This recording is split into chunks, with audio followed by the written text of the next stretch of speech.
மதிமுக முதன்மை செயலாளர் பதவியிலிருந்து விலகுவதாக வெளியிட்ட அறிவிப்பை திரும்ப பெற்றார் துரை வைகோ. சென்னையில் நடைபெற்ற நிர்வாக குழு கூட்டத்தில் அறிவிப்பு.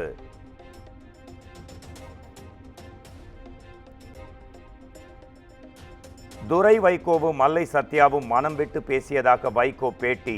ஒற்றுமையாக இருந்து இயக்கத்தை வலுப்படுத்த இருவரும் உறுதி கொண்டிருப்பதாகவும் தகவல்.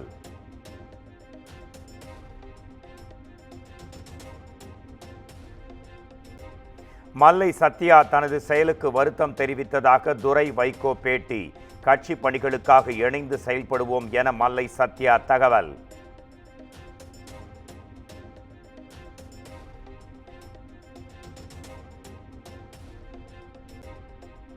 மத்திய மாநில அரசுகளுக்கு இடையேயான உறவில் ஆளுநர் தபால்காரர் மட்டுமே. ஆங்கில நாளிதழுக்கு அளித்த பேட்டியில் முதலமைச்சர் மு.க. ஸ்டாலின் காட்டம்.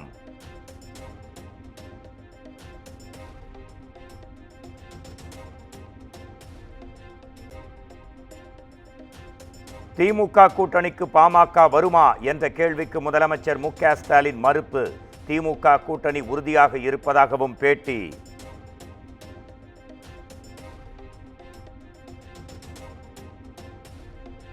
பாஜக விருப்பப்படியே தமிழகத்தில் அதிமுக நீட் தேர்வை நுழைத்ததாக முதலமைச்சர் குற்றச்சாட்டு. அதிமுக பாஜக கூட்டணியை மக்கள் 3வது முறையாக தோற்கடிப்பார்கள் என்றும் உறுதி.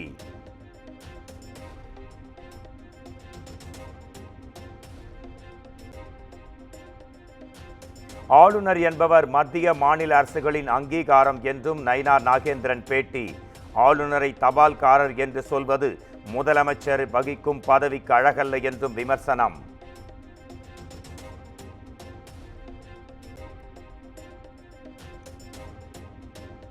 திமுகவை மட்டுமே நம்பி விசிக இல்லை என திருமாவளவன் பேச்சு.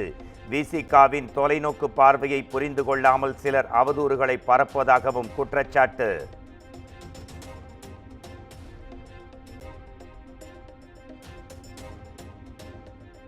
திருச்சியில் வாந்தி மற்றும் வயிற்றுப்போக்கால் பலியானவர்கள் எண்ணிக்கை 4ஆக உயர்வு. குடிநீரில் கழிவுநீர் கலந்திருப்பதாக கூறப்படும் நிலையில் சுகாதாரத்துறை அதிகாரிகள் ஆய்வு.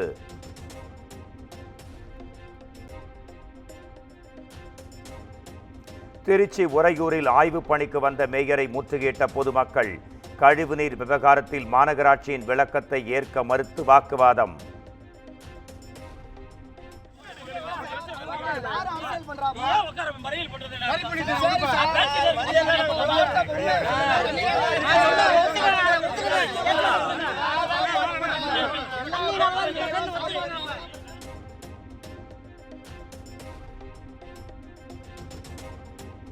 மக்களுக்கு குடிநீரை கூட சுகாதாரமாக அளிக்க முடியாத அரசு இருந்து என்ன பயன் என எடப்பாடி பழனிசாமி கேள்வி. திருச்சியில் 4 பேர் உயிரிழப்புக்கு திமுக அரசு பொறுப்பேற்க வேண்டும் என்றும் வலியுறுத்தல்.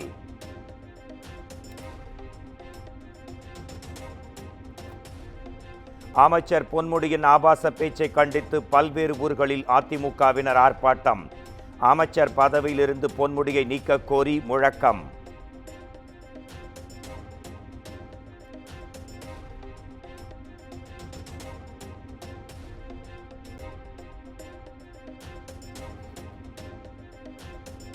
காலவரையற்ற வேலைநிறுத்த போராட்டத்தை வாபஸ் பெற்ற விசைத்தறி நெசவாளர்கள்.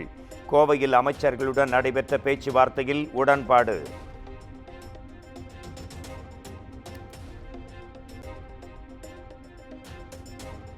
ஜம்மு காஷ்மீரின் ராம்பன் மாவட்டத்தில் கனமழை மற்றும் நிலச்சரிவால் 3 பேர் பலி. பல இடங்களில் வீடுகள் வாகனங்கள் மண்ணில் புதையுண்டதால் மக்கள் சோகம்.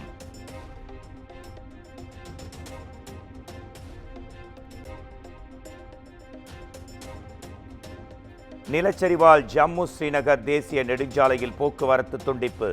கனமழை பாதித்த பகுதிகளில் களம் இறங்கிய ராணுவம் மற்றும் தேசிய பேரிடர் மீட்பு படை.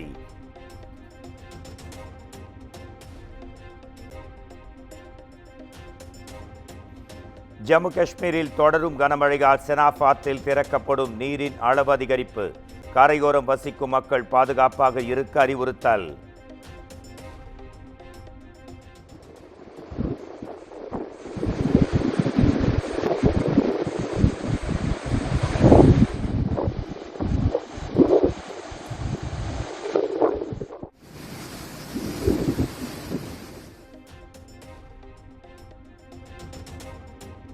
மதுரையில் அதிமுகவின் தகவல் தொழில்நுட்ப பிரிவு அணியின் ஆலோசனைக் கூட்டம். ஜெயலலிதாவின் உருவச்சிலை மண்டபத்தின் வளாகத்தில் வைக்கப்பட்டதால் தொண்டர்கள் அதிர்ச்சி.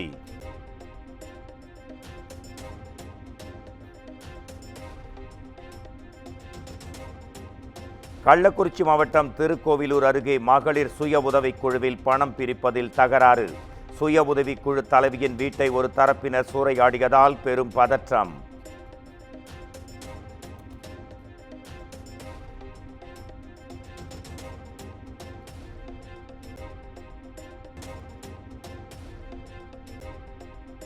கோடை விடுமுறை காரணமாக ஏற்காட்டில் குவிந்த சுற்றுலா பயணிகள். கோபியை அடுத்த கொடிவேறு அணையில் ஆயிரக்கணக்கானவர்கள் நீராடி உற்சாகம்.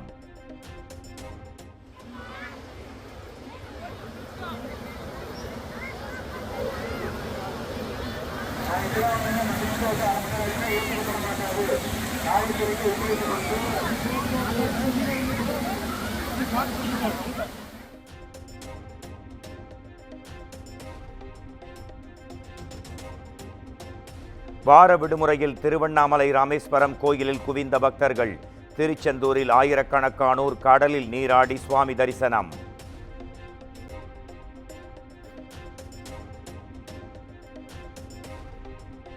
மதுரை சித்திரை திருவிழா முன்னேற்பாடு நடவடிக்கைகள் தீவிரம்.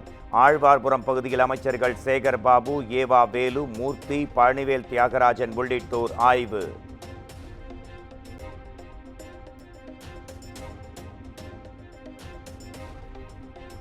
தஞ்சையில் பேருந்துகளில் அதிக ஒலி எழுப்பும் ஹாரன்கள் பறிமுதல்.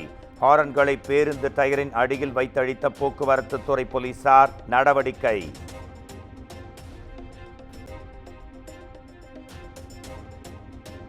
புதுக்கோட்டை மயில்வாகன சுவாமி கோயில் திருவிழாவை முன்னிட்டு ஜல்லிக்கட்டு. வாடிவாசலில் இருந்து சீறி பாய்ந்த காளைகளின் திமில்களை தழுவி அடக்கிய மாடுபிடி வீரர்கள்.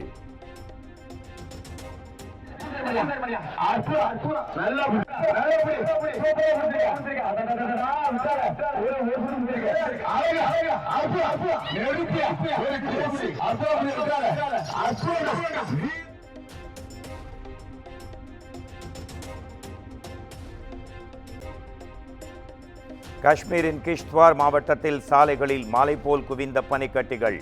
ஜேசிபி இயந்திரம் மூலம் பனிக்கட்டிகளை அகற்றும் பணிகள் மும்முரம்.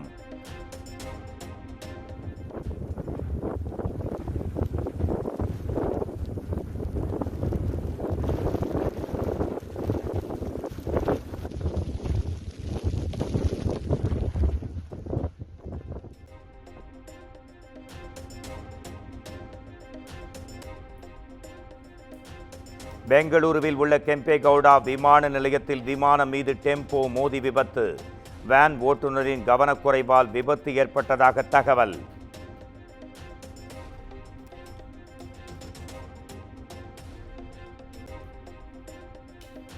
ரஷ்யாவிற்கு சொந்தமான சோயுஸ் MS-26 விண்கலம் 6 மாதங்களுக்கு பிறகு பூமிக்கு திரும்பியது.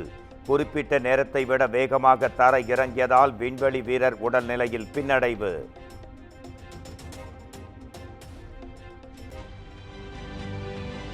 A minute until touchdown, everything looking good.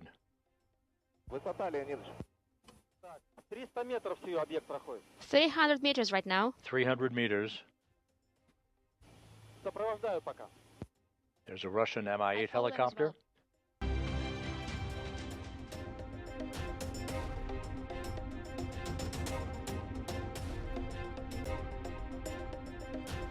IPL தொடரில் பஞ்சாப் அணியை 7 விக்கெட்கள் வித்தியாசத்தில் வீழ்த்தியது பெங்களூர் அணி.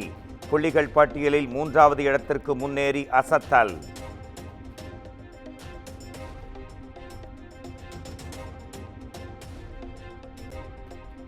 பஞ்சாபுக்கு எதிரான ஆட்டத்தில் அரை சதம் விளாசிய விராட் கோலி ஆட்ட நாயகனாக தேர்வு.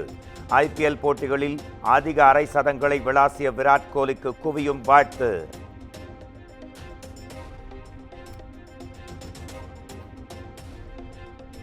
17 வயதில் CSK அணிக்காக களமிறங்கிய அசத்திய ஆயுஷ் மாத்ரே 15 பந்துகளில் 2 சிக்சர்களுடன் 32 ரன்கள் சேர்த்த இளம் நாயகனுக்கு சக வீரர்கள் ரசிகர்கள் பாராட்டு.